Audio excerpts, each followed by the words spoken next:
नमस्कार दोस्तों, हेलो, सलाम, सत श्री अकाल। स्वागत है आपका भारत एक मौज में। गर्मी जा नहीं रही है, इकोनॉमी उठ नहीं रही है, जीडीपी नेगेटिव में चला गया है, कोरोना बाज नहीं आ रहा है, लेकिन ये कुछ फर्ज हैं वो तो निभाने ही पड़ेंगे। उस फर्ज के चलते मैं एक और एपिसोड लेके आ गया हूँ उस प्रोग्राम का जिसका नाम है भारत एक मौज।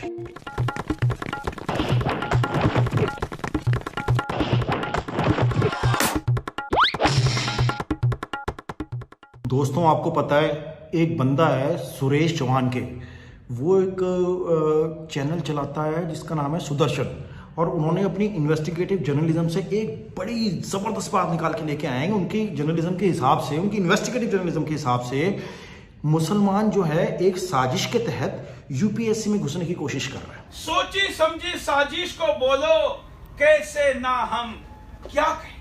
आतंकी को आतंकी ना कहकर क्या उनको दामाद कहें जो सब कुछ दिख रहा आंखों के सामने, कैसे उसको हम ख्वाब कहें। उनकी जिद तो इतनी है कि लादेन जिंदाबाद कहे, मैं भारत माँ की जय बोलूं, भले वो जाकिर को अपना बाप कहे। मतलब उनके हिसाब से जो यूपीएससी का एग्जाम है वो नानी के घर की तरह है कि गर्मियों की छुट्टियों में कोई भी हाथ हिलाते हुए घी बुरा खाने के लिए वहां पे चला जाए। तो ऐसे ही घी बुरा खाने के लिए मुसलमान कोई साजिश रच रहे हैं और उसमें घुसे जा रहे हैं। मतलब ये बात अलग है कि सारे लोग एक ही सिलेक्शन प्रोसेस से गुजरते हैं, लेकिन फिर भी उनकी बात के हिसाब से देखा जाए तो मुझे ये लगता है कि जितने लोग इतने सालों साल मेहनत करते हैं, कोचिंग लेते हैं यूपीएससी में, सिविल सर्विसेज में जाने के लिए, इतनी माथा खपाई क्यों कर रहे हो यार? हैं, जाओ किसी मुसलमान से दोस्ती करो, झांसा दो उसको, उससे दोस्ती करो, उससे ट्रिक पूछ लो, वो ट्रिक पता कर लो, आप भी घुस जाओ वहां पे, साजिश का जो काउंटर करो साजिश के साथ। इतना सिंपल सा है। अगर वो मुसलमान कर सकते हैं तो आपको करने में क्या दिक्कत है? वैसे ये मुझे पहली बार पता चला है कि हिंदुस्तान में सिविल सर्विसेज में मुसलमान अगर जाता है तो वो किसी साजिश के तहत ही जा रहा है। ये मेरे को पहली बार पता चला। कि मैं भी अज्ञानी हूं ना, मुझे भी धीरे धीरे अकल आ रही है कि अब ज्यादा दिन हम देशद्रोही बन के नहीं रह सकते। अब नया जो दौर आया है उसके हिसाब से हमें देशभक्त बनना है। कि मैंने जो लड़ाई यहां शुरू की है, जिसको मैंने नौकरशाही जिहाद और यूपीएससी जिहाद कहा है, इसको अंतिम सांस भले ही लगे, लेकिन मैं इसको अंतिम पड़ाव तक लेकर जाऊंगा। इस देश की व्यवस्था में घुसने के रास्तों को बंद करूंगा। इस देश की यूपीएससी सिस्टम का मैं पुनः नवनिर्माण करने के लिए भारत सरकार को आग्रह करूंगा, और वो करने तक शांत नहीं बैठूंगा। केवल मीडिया चैनल ही नहीं, सारे रास्ते जो संविधान ने मुझे दिए हैं उसका उपयोग करके इस लूट को रोक कर दिखाऊंगा। ऐसा वचन मैं आज आपके सामने देता हूं। दोस्तों, जैसा कि आपको पता है कि उमर खालिद को अरेस्ट कर लिया गया है, और अरेस्ट करने के बाद उसके ऊपर कम से कम 20 धाराएं लगाई गई, जिसमें मर्डर, अटेम्प्ट टू मर्डर और भी न जाने क्या क्या, दंगा भड़काना, फलाना ढीमका, और आईसी ऑन द के यूएपीए भी उसके ऊपर लगा दिया गया है, और उसको पकड़ के अब बंद करके रखा हुआ है। और जो है कि ये कहा गया है कि उमर ने अपनी स्पीच में लोगों को दंगा करने के लिए भड़काया, उकसाया, और वो स्पीच जो दी गई थी, जिसका जिक्र करा गया है, वो दी गई थी महाराष्ट्र में, अमरावती में, और वहां की स्पीच सुन के दिल्ली में लोग भड़क गए और दिल्ली में दंगे हो गए। वो स्पीच क्या थी, एक बार आप देख लें। देश के लिए कुर्बानी देने का इतिहास है हमारा। इतिहास देश की आजादी के लिए लड़ने का इतिहास है, और अगर इस आजादी पे जो आजादी जामिया मिल्लिया इस्लामिया और देश के वो तमाम स्वतंत्रता सेनानी और देश के वो तमाम लोग जिन्होंने देश की बुनियाद रखी, हमारा संविधान को बनाया, अगर उस संविधान पे अगर हमारी देश पे आज आएगी तो अपने स्वतंत्रता सेनानियों की तरह आज हम अपनी आजादी को, अपने लोकतंत्र को और अपने संविधान को बचाने के लिए खड़े होंगे। अगर लाठियां बरसानी है तो बरसाइए, गोलियां चलानी है तो चलाइए, जेल में डालना है तो डालिए, हम कुर्बानी देने को तैयार हैं। ये स्पीच देखने के बाद अब आप ये बताइए, इस स्पीच के अंदर वो ये उमर जो है बात कर रहा है शांति की, कॉन्स्टिट्यूशन की, भाईचारे की, देश की एकता की, नेशनल इंटीग्रिटी की, और सबसे इंपॉर्टेंट बात शांति की बात कर रहा है, ठीक है। और ये सुन के दिल्ली में लोग भड़क गए कि दंगे करने चाहिए, ये इल्जाम लगाया गया है। इसके चलते आप ये भी देखते चाहिए कपिल मिश्रा और अनुराग ठाकुर की स्पीचेस क्या थी। ट्रंप के जाने तक आप जाफराबाद और चांदबाग खाली करवा लीजिए, ऐसी आपसे विनती कर रहे हैं। उसके बाद हमें रोड पे आना पड़ेगा, ठीक है। और मैं आपको वायदा करके जा रहा हूँ, अगर दिल्ली में मेरी सरकार बन गई तो 11 तारीख के बाद केवल 1 महीने का समय मुझे दे देना। मेरी लोकसभा में जितनी मस्जिद सरकारी जमीन पर बनी है, 1 महीने के अंदर एक मस्जिद आपको नहीं छोड़ूंगा, सारी मस्जिद हटा देंगे। देश के गद्दारों को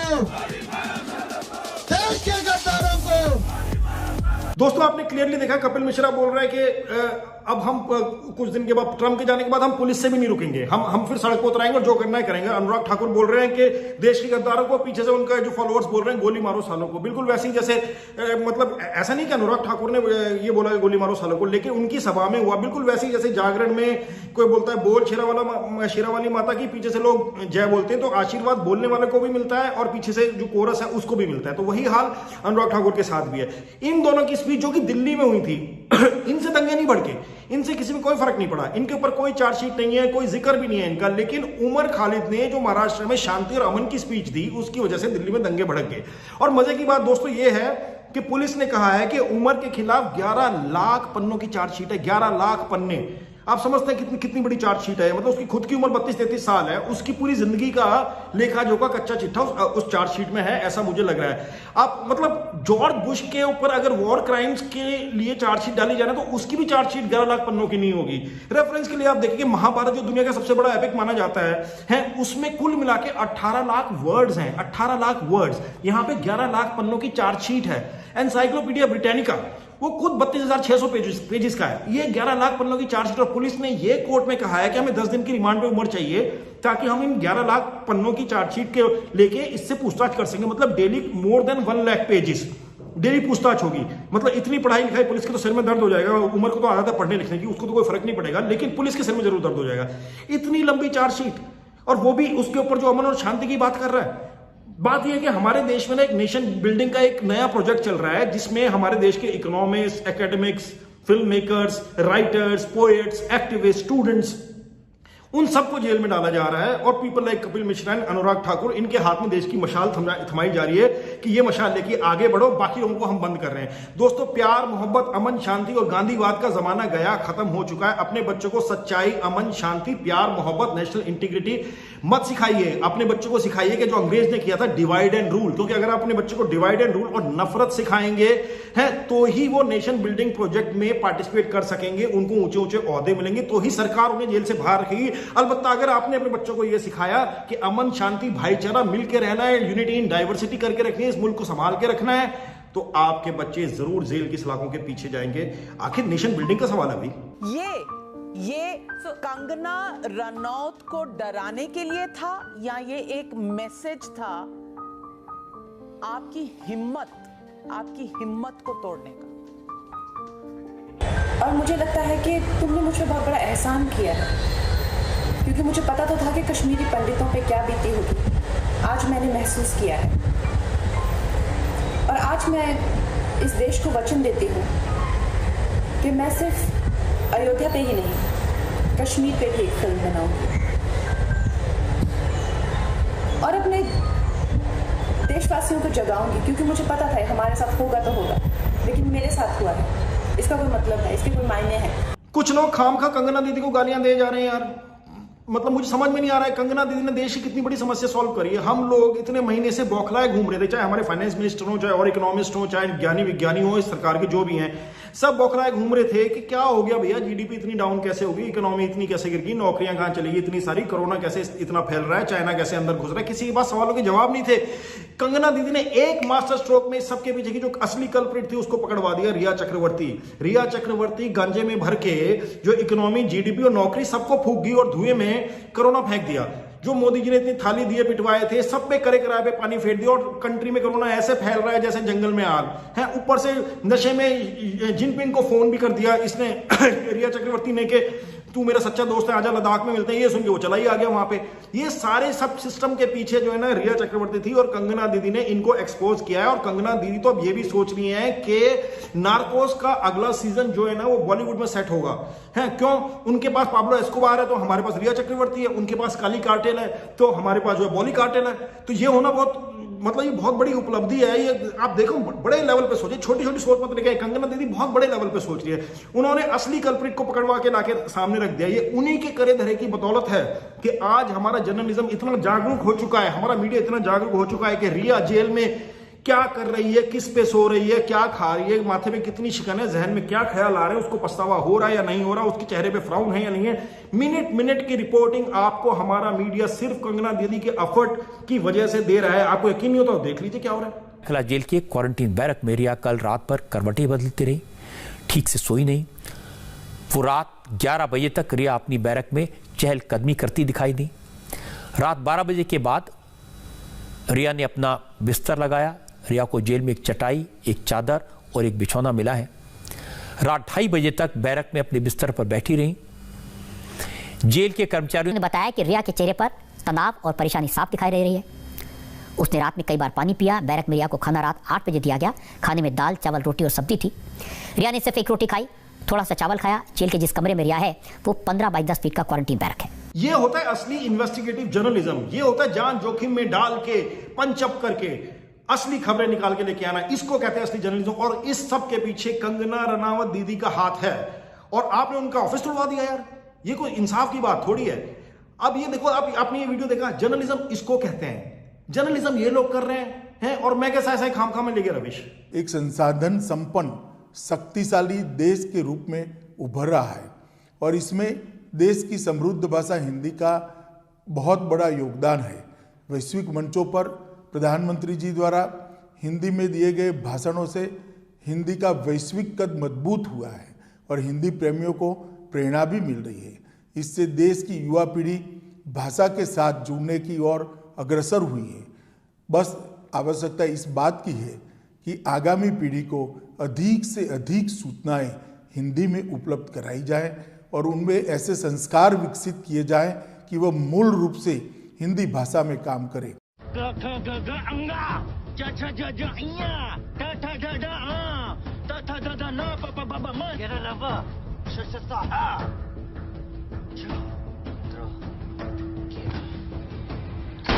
दोस्तों, पिछले दिनों हिंदी दिवस था। मेरी भी मातृभाषा हिंदी है, मुझे हिंदी में मेरा हाथ सबसे ज्यादा साफ है। मैं हिंदी में ही सोचता हूँ, हिंदी में ही बोलता हूँ। अंग्रेजी जानता हूँ लेकिन इतने अच्छी तरीके से अपने आप को अंग्रेजी में एक्सप्रेस नहीं कर पाता जितने हिंदी में कर पाता हूँ, क्योंकि हिंदी बेल्ट में ही पला बड़ा हूँ।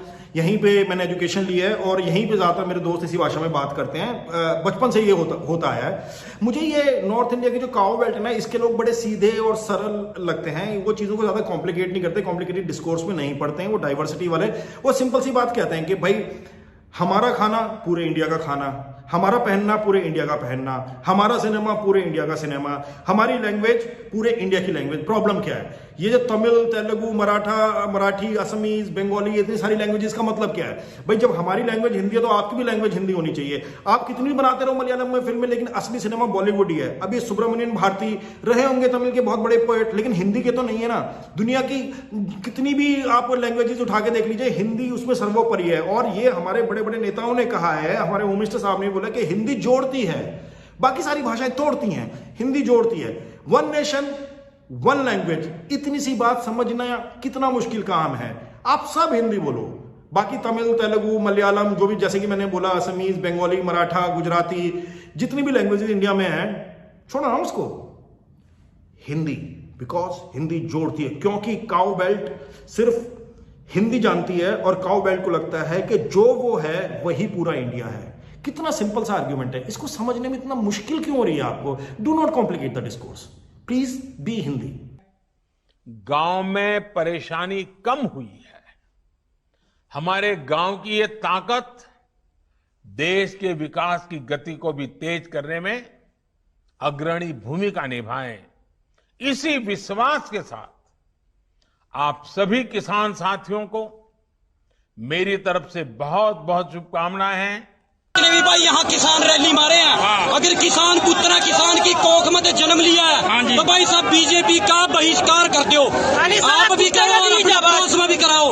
और किसान बेटा नहीं है अगर जो बीजेपी का समर्थन। सही बात। दोस्तों, कुछ लोग कमा रही है हमारे मुल्क में, मतलब कई फजूल की बातें कर रहे हैं, उन्हें देश की कोई फिक्र ही नहीं है। कह रहे हैं कि फार्मर्स का इतना बड़ा प्रोटेस्ट हुआ हरियाणा में, पीपली में, और मीडिया ने उसको कवर ही नहीं किया। आप लोग पागल हो क्या? मीडिया के पास इतने जरूरी काम है। सुशांत सिंह को इंसाफ दिलाना है यार, रिया चक्रवर्ती को जेल भेजना है, कंगना की बात सुननी है और आपको फार्मर्स की पड़ी हुई है। आपका दिमाग खराब है? थोड़ा तो सोच के बोलो देश के बारे में यार। क्यों देशद्रोही बन रहे हो? हैं फार्मर्स को भी क्या सूझी यार? इतना मीडिया हमारा इतने इंपॉर्टेंट इश्यूज में बिजी है, दिन रात मेहनत कर रहा है, उनके रिपोर्टर्स भाग रहे हैं पीछे पीछे हर चीज के, और आपको लग रहा है कि आप प्रोटेस्ट कर रहे हैं आगे हो हाईवे पे और मीडिया आपको कवर करेगा? आपको नई महाभारत सूझ गई खाम यार। आपके पास एक सिंपल सा काम है, वो भी आपसे नहीं होता है। आपके पास काम है, आप मेहनत करो, खेती करो, पसीने बहाओ, हमारे लिए खाना पैदा करो, ये आपका काम है। अगर आपको अपनी फसल की सही कीमत नहीं मिल रही है तो कर्ज ले लो यार, अपने बीवी बच्चों का पेट नहीं पाल पा रहे हो तो कर्ज लो, कर्ज नहीं चुका पा रहे हो तो सिंपल सा है, आत्महत्या कर लो। ये क्या मतलब है सड़क पे निकल के आगे, देश में इतने इंपॉर्टेंट इश्यूज चल रहे हैं और आप ये सड़क पे प्रोटेस्ट करने आ रहे हो। मीडिया आपको कवर क्यों करे? आपको कवर नहीं करेगा मीडिया, सरकार भी क्या करे? कवर तो करवाना था, पुलिस की लाठियों से आपको कवर करवा दिया सरकार ने। अब सिंपल सी बात है, जय जवान जय किसान के जमाने गए। It is not the same India any more. जय जवान जय किसान नहीं है, ये बात और है। जो जवान सीमा पे लगा हुआ है, जो मर रहा है, वो भी किसी गरीब किसान का ही बेटा है। But that is a different matter all together, not now, because if you talk about it right now, anti national है। For far too long, there has only been negativity about India on the digital medium. Republic World is my campaign against the negativity prevalent on social media and digital media. So for the first time, I offer you a choice. Get the content that builds the nation. Avoid the content and avoid everyone on digital media who speaks against the nation. दोस्तों, अब मैं जा रहा हूं, 3 जोड़ी कपड़े निकाले हुए हैं, बड़ी मुश्किल से दाने मंगाए कहीं से, एक फोटोग्राफर का इंतजाम किया है और बड़ी मुश्किल से मोर ढूंढे हैं जो पोज कर सकें, दाने खिलाने मेरे को है। अगली बार मिलते हैं आपको फिर से भारत एक मौज में।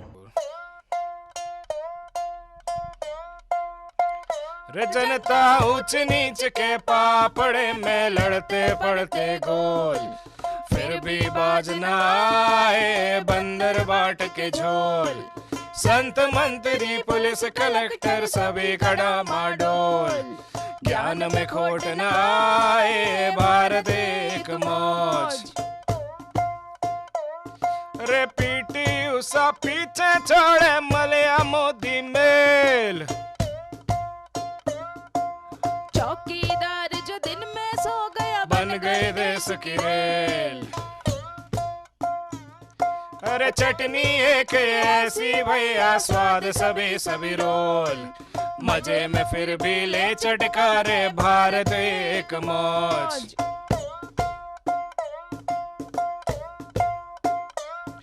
अरे चड्डी गई खजूर पे और मौसम हो गया है सोस, महाभारत के काल में हो गई इंटरनेट की खोज।